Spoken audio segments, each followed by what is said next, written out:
대한민국 육군은 세계 최고의 지상군이라 불리기에 모자람이 없습니다. 그리고 그 핵심은 전차와 자주포 전력이라고 할 수 있는데요. 이번 폴란드에서 열린 드래곤 24 연합훈련에서 보여준 K2의 성능 역시 그야말로 명불허전, 대한민국 전차의 우수성을 재확인시켜준 계기가 되었습니다. 현지 전차 기동훈련에 참관인 자격으로 참석한 모건 보겐센 현대로템 유럽 지사장의 SNS에는 이런 자부심이 잘 드러나 있는데요. 난코스를 돌파하는 시연 중 가파른 비탈길 테스트를 통과한 것은 K2뿐이었다. 레오와 에이브럼스, 챌린저는 모두 실패했다라며 그의 K2 흑표에 대한 애착과 사랑을 여과 없이 뽐내고 있습니다. 그래서 준비했습니다. 오늘은 나토 훈련에 참여한 K2 전차의 활약상과 더불어 경쟁 전차와 비교되는 그 압도적인 성능에 대해 자세히 알아보겠습니다. 지금 보시는 영상이 마음에 드셨다면 지인들의 카톡으로 공유해주세요. 여러분의 구독과 좋아요는 꺼리튜브 영상 제작에 많은 힘이 됩니다. 현재 K2의 수출 대수는 예정 물량을 포함 무려 1000여 대로 국내에 배치될 수량의 3배가 넘습니다. 세계 방산 역사에서 전무후무한 기록이라 할 수 있는데요. 그만큼 뛰어난 성능에 매료된 세계 각국의 관심이 뜨겁다는 방증이기도 합니다. 여기에 K2는 현재 폴란드에서 진행 중인 나토 연합훈련에서 시장의 예상을 뛰어넘는 놀라운 성능을 선보였습니다. 사실 K2 열풍의 시발점이라 할 수 있는 폴란드에서조차 K2 도입을 두고 여러 말들이 많았습니다. 특히 레오파르트나 르클레르에 비해 실전 경험이 부족하다는 의견이 줄을 이뤘는데요. K2가 비교적 최근에 개발된 전차이기에 첨단 기능과 편의성, 성능적 우위에서 앞설 수 있겠지만 독일과 미국 전차의 내구도와 신뢰성은 따라갈 수 없을 것이란 편견 때문이었습니다. 더구나 K2 전차를 만든 현대 로템은 철도 차량을 만들던 기업이 전신이었고 경험이나 명성에서 세계 유수의 군수 브랜드와는 큰 격차를 두고 있었습니다. 그 때문에 일부 유럽 언론에서는 폴란드가 K2에 쓸 돈으로 레오파르트나 M1 에이브럼스를 더 구매했어야 했다는 비판이 있었는데요. 그러나 실전과 같은 모의 훈련을 거치면서 K2가 최고의 전차라는 사실이 증명되었는데요. 나토 연합훈련 드래곤 24는 폴란드군 1만 5천 명을 포함 미국, 프랑스, 영국, 스페인, 독일, 슬로베니아, 터키, 리투아니아에서 온 나토 연합군 2만 명이 참가하는 대규모 훈련으로 여기엔 전투모의 훈련은 물론 병력 이동, 행진, 대테러 게릴라전 등 특수작전이 포함됩니다. 이번 훈련은 폴란드 전역에서 진행 중인데요. 러시아의 동진으로 가장 위기감을 느끼고 있는 주최국 폴란드는 가장 많은 인원과 군사 장비를 동원했습니다. 48대의 전차와 78대의 보병 전투 차량, 장갑차 20여 대, 45대의 대공방어 체계 등 훈련에 참여한 군사 장비 중 20% 가까이를 폴란드에서 동원했을 정도로 훈련에 대한 열의를 보여주고 있습니다. 특히 국토 각지에 흩어진 K2 전차를 끌어모아 훈련에 배치한 것은 불과 몇 년 사이 유럽 최강의 군대로 변모한 폴란드 육군의 위엄을 동맹국들에 과시한 것인데요. 이번 훈련을 계기로 유럽 전역에 K2 전차의 성능을 다시 한번 뚜렷이 각인시키게 되었습니다. 더구나 이를 목격한 현지 기자단의 K2에 대한 분위기는 좀 더 극적이고 과감합니다. 그저 승차감이 좋은 안락한 전차라고 생각한 것은 나의 착각이었다. 가장 현대적이면서 전차의 핵심 기능마저 타의 추종을 불허한다. 이는 나토 연합훈련 드래곤 24에 참관 중인 모 기자들의 SNS 발췌문인데요. K2는 승차감이나 내부 옵션, 실내 공간 등의 편의 기능뿐 아니라 전차의 핵심이라 할 수 있는 기동성, 단갑, 타격 정확도와 같은 측면에서 경쟁작들을 압도하고 있는 것입니다. 실제로 폴란드 군사 매체 디펜스24에서 입수한 훈련 보고서에 따르면 3월 4일 K2는 독일의 레오파르트, 미국의 M1A2, 프랑스 르클레르, 영국의 챌린저와 함께 훈련에 참여했는데요. 비탈길을 오르는 기동성 훈련에서 K2가 가장 압도적인 성능을 보였다고 기술되어 있습니다. 일반적으로 전차의 등판 경사각은 100분율로 표시, 대략 45에서 60%의 경사각을 등판할 수 있는데 K2는 60%의 경사각을 아무렇지도 않게 오를 뿐더러 정지 후 다시 출발하는 경우에도 30cm 이상 밀리지 않는 뛰어난 제동 능력을 갖추고 있습니다. 60%의 경사에서 50톤이 넘는 전차가 오프로드를 다니는 4x4 SUV와 비슷하게 밀린다는 것인데요. 더구나 특수 서스펜션이 장착되어 험로와 야지, 비포장도로에서도 뛰어난 적응력과 승차감을 제공하고 있습니다. 이는 한반도의 거친 지형과도 연관이 깊은데요. 평야가 많은 프랑스와 미국에서 개발된 르클레르와 M1 에이브럼스가 적진을 돌파하는 질주용 전차로 개발되었다면 K2는 산악지형뿐 아니라 하천과 갯벌, 놈과 같은 험지 구조 장애물이 많은 시가전에서도 활용할 수 있게 만들어졌습니다. 이는 태생적인 차이로 레오파르트를 아무리 세계 최강의 전차라 자화자찬해봐도 K2가 오르는 곳을 레오파르트는 올라갈 수 없으며 서방 전차의 표준이라는 M1 에이브럼스조차도 한국처럼 육지가 섬으로 둔갑하는 지형을 건너본 적은 없을 것입니다. 전차병의 살점이 달라붙을 정도로 혹독한 추위와 사막처럼 뜨거운 기후에 적응할 수 있는 전차도 오직 K2 흑표뿐인데요. 단군 할아버지께서 털을 잘 잡아주신 덕분인지 대한민국의 후손들은 가장 가혹한 조건에서 적응해왔습니다. 미 해병대 사령관 로버트 넬러가 한국을 두고 세계 최고의 훈련지라 극찬한 이유도 이와 같은데요. 그러나 폴란드에서 활약 중인 K2를 두고 날카롭게 반응하는 국가가 있습니다. 바로 독일과 중국인데요. 이는 우크라이나 전쟁으로 인해 전차 강국 독일의 체면이 구겨지기 시작한 시기와 일치합니다. 나토의 주력 전차 중 하나인 레오파르트는 러시아군의 공격에 속수무책으로 당했는데요. 작년 포브스가 보도한 내용에 따르면 전쟁 발발 2주 만에 우크라이나에 배치된 레오파르트의 25%가 파괴되었습니다. 더욱 충격적인 사실은 잦은 고장과 내구성 문제로 실전이 아닌 상황에서 기동을 멈춘 전차가 20대 이상이며 7대는 부품 결함으로 실전 배치가 어렵다고 하는데요. 이는 마치 운동선수가 몸을 풀다가 부상당한 경우나 마찬가지입니다. 물론 이러한 레오파르트의 몰락에는 우크라이나군의 경험 부족과 운용 능력 부족이라는 원인이 존재하지만 레오파르트 전차가 지닌 한계 또한 명확히 드러나고 있습니다. 우크라이나 전쟁에서는 각국이 개발한 수많은 드론이 활약하고 있으며 많은 전차의 장갑이 공격용 드론에 쉽게 파괴되었습니다. 때문에 드론 방어 체계를 갖추지 못한 전차들은 제대로 힘 한번 써보지 못하고 고철이 되고 있는데요. 한때 두터운 장갑으로 명성을 떨치던 레오파르트 역시 상부와 반측면에서 새로운 약점이 드러나 새로운 능동방어 체계의 업그레이드를 필요로 하고 있습니다. 문제는 현재도 무거운 레오파르트에 새로운 장갑과 능동방어 체계까지 탑재하게 된다면 오직 평야에서만 사용해야 하는 비만 전차로 전락하고 마는데요. 레오파르트의 단점은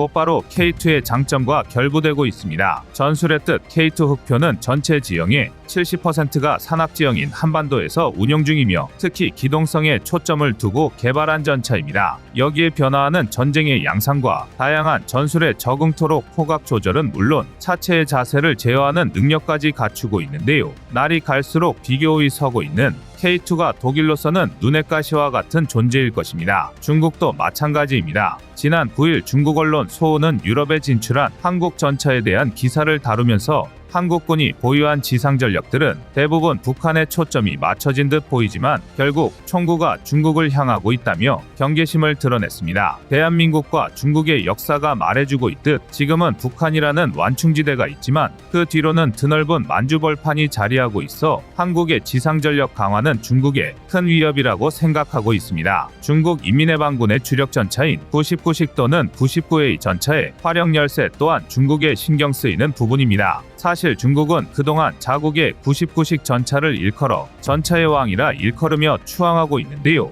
강력한 방어력에 강력한 화력, 강력한 기동성을 갖추는 등 뭐든 다 강력하다고 홍보하고 있지만 사실 이 전차의 실체는 러시아 또는 우크라이나의 기술 지원을 받아 만든 소련식 전차의 파생품에 불과합니다. 특히 그들이 자랑하는 기동성 역시 실전에서 증빙된 바가 없으며 중국 관영 매체 CCTV에서 공개한 영상에서조차도 경사를 올라가는 등판 훈련보다는 속도를 줄이고 내리막길을 내달리는 모습밖에 보이질 않습니다. 결국 이런 견제는 방산 신흥강국으로 부상한 대한민국이 이겨내야 할 많은 난관 중 하나에 불과할 텐데요. 우리는 그들에게 대한민국의 도약이 운이 좋아 성공한 단기간의 성장이 아닌 기술에서의 확실한 비교의와 성능적 격차 때문이었음을 보여줘야 할 것입니다. 이제 K2 흑표는 세계 시장에 도전장을 내민 지 불과 2년 만에 본격적인 상승곡선을 타기 시작했고 2022년 7월 폴란드 정부와 1,000대 분량의 기본 협정을 맺은 이후 같은 해 12월 초도 물량 열대를 인도하는 등 빠른 납기로 세계를 놀라게 했습니다. K2가 이번 나토 훈련에 참가하게 된 계기 역시 이런 빠른 납기 덕분이라 할 수 있는데요. K2 흑표가 배치된 대표적인 부대이자 드래곤 24 훈련에 참여한 폴란드 16 기계화 4단 장병들의 K2에 대한 칭송 역시 끊이지를 않고 있습니다. 특히 실전에서의 K2의 놀라운 적중력, 특히 헌터 킬러 능력에 대해서 최고란 평가가 계속 나오고 있는데요. 이는 K2 전차를 도입할 잠재 고객을 설레게 하는 동시에 정치적 이유로 K2 대신 레오파르트를 택한 노르웨이군의 애를 타게 만들고 있습니다. 노르웨이는 과거 군부의 반대에도 불구하고 독일의 레오파르트를 선택했는데요. 폴란드의 K2 도입을 섣부른 판단이었다며 포도한 것도 모자라 레오파르트라는 정치적인 결정을 내린 노르웨이 정치권을 역사는 과연 어떻게 기록할까요? 여러분의 구독과 좋아요가 꺼리튜브 운영에 많은 힘이 됩니다. 세계에서 가장 강력한 전차들이 한 곳에 모였습니다. 러시아의 위협에 맞서 군사력을 증강하고 있는 폴란드에 기관명가를 대표하는 대한민국, 미국, 독일의 전차들이 모두 도입된 것인데요. 이 중에서도 가장 큰 신뢰를 받는 것은 단연한국의 K2 전차라고 합니다. 탑3에 드는 뛰어난 전차를 한국가에서 운용하게 된 폴란드가 적어도 유럽에서는 최강의 기갑 전력을 갖추었다고 말할 수도 있을 텐데요. 그러나 사실 무기 체계가 일원화되지 못하면 정비나 보급 측면에서 오히려 불리할 거란 의견도 많습니다. 이와 관련해 미국에서는 아무리 K2 전차가 뛰어나다고 한들 미국 전차의 아성을 뛰어넘을 순 없을 것이라며 자신감을 내비쳤는데요. 하지만 정작 폴란드 현지 반응은 전혀 다릅니다. 각국의 군사 전문가와 밀리터리 마니아들은 폴란드에서 진정한 넘버원 전차를 가릴 수 있게 됐다며 흥분을 감추지 못하고 있는데요. 게다가 폴란드에서 이미 가장 중요한 지역에 미국의 전차가 아닌 K2 전차를 긴급 배치했다는 소식까지 전해졌습니다. 지난 6월에 미국의 M1 에이브람스가 폴란드에 발을 들였습니다. 그동안 M1 에이브람스를 도입한 나라들이 적지 않기 때문에 별다른 뉴스거리가 되지 않을 수도 있지만 이번에는 조금 특별하다고도 할 수 있습니다. 대한민국의 K2 전차와 독일의 레오파르트2가 도입된 상황에 M1 에이브람스까지 들어와 폴란드는 세계 최강위 전차를 모두 운용하는 유일한 국가가 된 것입니다. 폴란드 입장에서는 천군만 말을 얻은 듯 든든한 마음이 들 법도 합니다. 그러나 K2가 처음 폴란드에 도입됐을 때의 기대감은 찾아볼 수 없고 오히려 M1 에이브람스 도입 자체를 탐탁지 않게 생각하는 여론이 적지 않습니다. 실제로 폴란드 내부에서는 M1A1 전차보다는 K2 전차에 대한 평가가 더 높은 상황입니다. 첫 번째 이유는 이번에 도착한 M1A1 전차가 미국 해병대에서 운용하던 중고 전차라는 점 때문입니다. 지난 2022년 7월 폴란드 국방장관 마리우스 부와슈차크는 우크라이나 침공에 따른 전력 강화를 위해 중고 M1 에이브람스 116대를 구입했다고 발표했었습니다. 하지만 M1A1 전차는 3.5세대 전차인 K2보다 한 세대 전인 3세대 전차로 분류되고 있는 전차로 폴란드군에서도 K2PL이 생산되기 전 잠깐의 전력 보충용으로 도입했을 뿐 이 중고 전차에 큰 기대를 걸고 있지 않은 상황입니다. 오히려 일부 폴란드 네티즌은 운용 유지 비용이 비싼 에이브람스 도입은 잘못된 선택이라 비난하고 있기도 합니다. 두 번째 이유는 M1 전차 대비 훨씬 뛰어난 K2 전차의 기동성입니다. 폴란드군에서는 K2 전차가 M1 전차와 달리 폴란드 전술 환경에서도 기민하게 움직일 수 있다는 점에 높은 평가를 하고 있습니다. 개량을 거칠 경우 70톤에 달하고 도하 기능이 없는 M1 전차는 하천이 많은 폴란드 환경에서 운용하기에는 어려운 점이 많습니다. 미군의 경우 압도적인 공병 전력으로 이를 커버하지만 이는 미군만이 가능한 일이기에 실제로 M1 전차를 도입하여 운용하고 있는 국가들은 대부분 이집트, 사우디아라비아, 쿠웨이트, 이라크 등과 같이 도하할 일이 없는 사막 중동 국가들입니다.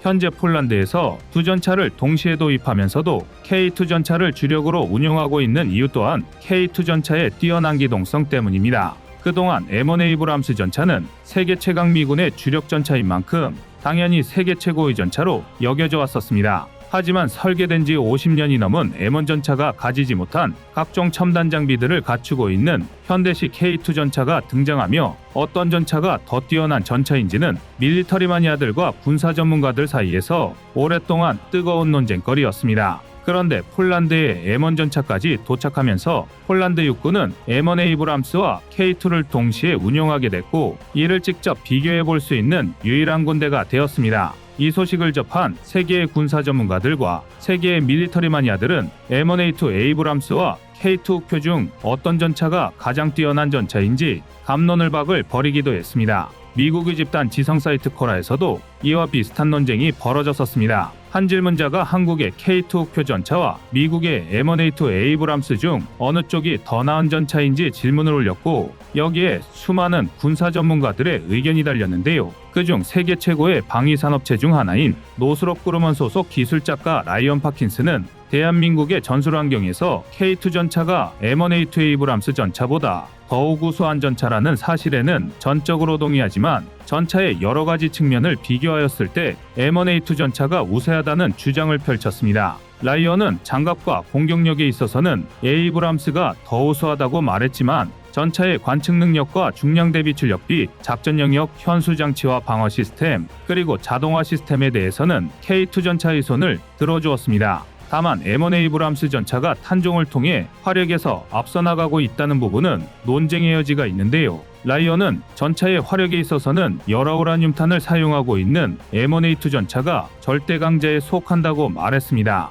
실제로 M1 에이브람스 전차의 전용 날개 안정분리 철갑탄 M829는 열화우라늄 탄자를 사용해 일반적인 텅스텐탄이 따라갈 수 없는 700mm급 관통력을 가지고 있습니다. 이는 K2 전차는 가지지 못한 M1 에이브람스 전차만의 장점입니다. 물론 화력 덕후의 민족인 한국이 이렇게 강력한 포탄을 보고만 있을 리가 없었고, 자체적으로 열화우라늄탄을 개발하려 했었으나 원자력을 비군사적 용도로만 사용해야 한다는 한미 원자력 협정 때문에 개발이 무산됐었습니다. 하지만 한국은 여기에서 포기하지 않고 텅스텐 탄자를 사용하면서도 열화우라늄탄 수준의 관통력을 발휘할 수 있는 포탄을 개발해냈는데요. 텅스텐 관통자에 있어서 세계 최고의 기술력을 가지고 있는 풍사는 최신 다단열 처리 기술과 미세 조직 제어 기술을 통해 마치 열화우라늄탄처럼 자기 첨예화가 일어나는 텅스텐 관통자를 만들어내는데 성공했습니다. 이러한 텅스텐 관통자가 적용된 K2 전용 날탄 K279는 정확한 관통력이 공개되지는 않았지만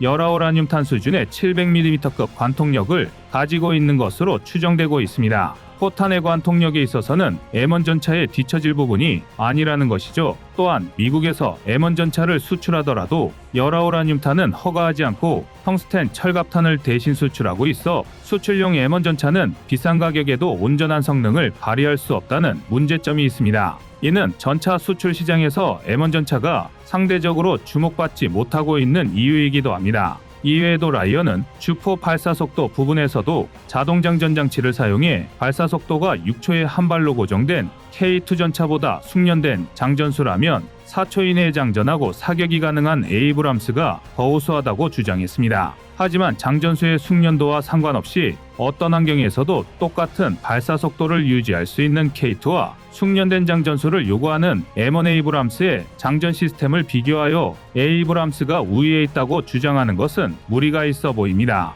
게다가 숙련된 장전수가 4초 이내에 장전하고 사격이 가능하다는 것 또한 이론상 최대 속도일 뿐이며, 실전에서 이 정도의 속도로 장전하고 발사하는 것은 극히 어려운 일입니다. 실제로 실전에서 사우디아라비아에 배치된 M1 전차의 연사 속도는 분당 2발에서 3발에 지나지 않았다고 보고되었습니다. 이러한 문제점을 인지한 미군에서도 M1A3 모델에서부터는 자동장전 장치를 도입하기 위한 연구를 진행 중이죠. 세계 최강이라는 자부심으로 똘똘 뭉친 미국도 전차의 성능에서만큼은 K2를 압도적으로 넘어서지는 못하는데요. 이렇게 폴란드 내에서의 최강 전차 논쟁은 K2의 미세한 우세승으로 일단락되는 분위기입니다. 덕분에 먼 길을 지나 폴란드에 도착했음에도 찬밥 신세인 M1 전차와 달리 폴란드에 도착한 28대의 K2 전차는 폴란드 육군의 주전력으로서 쉴 새 없이 운용되고 있습니다. 얼마 전 러시아에서 일어난 프리고진의 쿠데타 시도 때문에 러시아 상황이 혼란해진 상황입니다.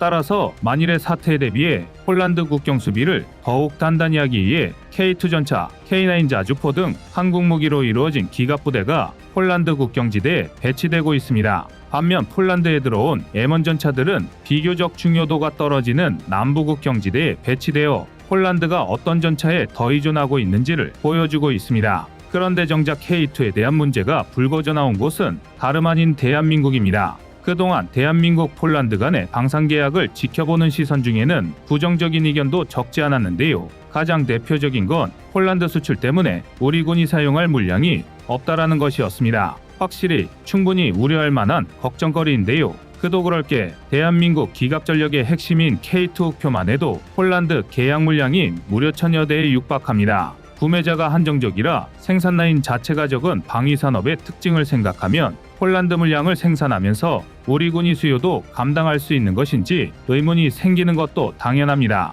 그러나 전문가들의 반응은 다릅니다. 우선 폴란드 물량 1000대 중 국내에서 생산하는 건 긴급 소요분 180대에 불과합니다. 나머지 K2PL 사양은 폴란드 현지 생산인데요. 초기 물량은 중국 K2를 정비해 폴란드에 보내고 우리 군에는 새 제품을 보내는 식입니다. 더군다나 K2 전차의 개발사인 현대로템에서 생산 라인 증설을 결정하면서 우리 군의 수요 물량을 최우선으로 감당할 것이라 밝혔는데요. 최근 이 주장이 사실로 밝혀졌습니다. 방위사업청은 2024년부터 2028년까지 총 1조 9,400억 원을 투자해 K2 150대를 추가 확보할 예정인데요. 2022 국방백서에서는 해병대를 포함해 현재 대한민국이 약 2,200여 대의 전차를 보유했다고 기록하고 있습니다. 이를 좀 더 구체적으로 살펴보면 K1, K1E1이 약 1000여 대로 가장 큰 비중을 차지하고 있고 다음으로 K1A2가 484대, 2023년 3차 양산이 마무리되는 K2 흑표 보유량이 260대로 추정됩니다. 나머지 비중은 불곰 사업으로 들여온 소량의 T-80류와 예비용 물자로 전환되고 있는 M48A3K, A5K들이라 사실상 치장 물자 취급인데요. 현재 보유량과 우리 군에서 진행 중인 추가 양산 개량 사업을 고려하면 2028년쯤 대한민국의 기갑 전력은 동부가 최강이라는 말로도 부족해집니다. K2를 앞세운 대한민국 육군의 기갑 전력이 서유럽 전체를 능가한다는 말이 괜히 나온 게 아닌 것 같습니다. 이상 꺼리튜브의 두 번째 미션이었습니다.